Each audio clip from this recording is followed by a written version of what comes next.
waqt li qed bil-qiegħda qed jagħmel użu ta' kaloriji ta' enerġija. Fatti din interessanti ħafna. X'inhu il-metabolizmu? Metabolizmu għax nisma'wa ħafna mhux veru. Tix ngħidu x'mhuwiex l-ewwel. Metabolizmu slow, Tix ngħidu x'mhuwiex l-ewwel. Il-metabolizmu mhux kemm darba mmur it-toilet nagħmel number 2.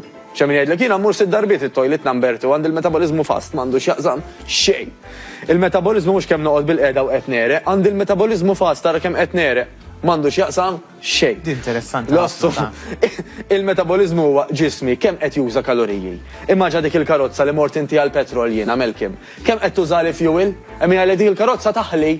Aħna fil-kasanna rridu naħlu. Ġifieri iktar ma aħna ġisimna dak li kilna ma jinżamx bħala xaħam imma jużah biex nużaw l-eżempju tal-karozza jaħlih tajjeb iktar aħjar. Min għandu l-metabolizmu iktar slow li kelli li jiekol ħafna minnu ma jintużax. U da ma jmux fl-arja, jew ma jmux ma' toilet, jinżam bħala xaħam, iż-żejjed. Mela day after day, jekk jiena dejjem qed niekol aktar milli qed naħraq, dejjem qiegħed inżid ma' xaħam milli għandi. Imma min jidħol iktar frekwenti toilet biex qed nitkellmu number 2 ħa. Fil-verità ikollu iktar ċans li le. Xejn affattu. Għax kull persuna differenti hawn min jgħidlek jiena kiltu dħal toilet. Ma mhux qasam xejn ma kemm il-ġisem iżomm jew ma jżomm xaħam. Tajjeb issa għandek min għandu problema oħra li jkun constipated, illi ma jkunx komdu jagħmel, ma jistax jagħmel. Imma dik mhux problema ta' xaħam.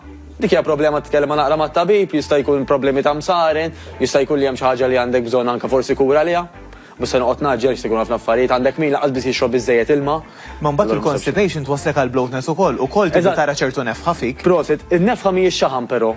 Tajjeb ġifieri aħna in-nefħa anke jekk pereżempju bniedem jafas il-ġilda tiegħu jara li qisu baqgħu il-marki ta' subajh b'mod daqsxejn qawwi, dak għax il-ġisem qed iżomm ċertu ilma, mhix essax kwistjoni ta' xaħam żejjed kif qed nitkellmu fuq illum, għax bniedem forsi ma jiċċaqlaqx ta' spiss jew ma jiċċaqlaqx regolari jew jiekol iż-żejjed.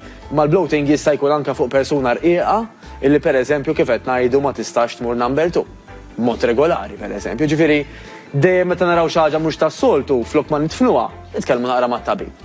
Nitkellmu naqra mal-farmacist, naraw jekk hux xi ħaġa medika, imma mqar jekk nagħmlu l-eżerċizzju, jekk inżidu fl-ilma u jekk niklu ċertu tipi ta' ħaxix, anke din problema ta' constipation tonqos u tonqos sew fuq ħafna nies.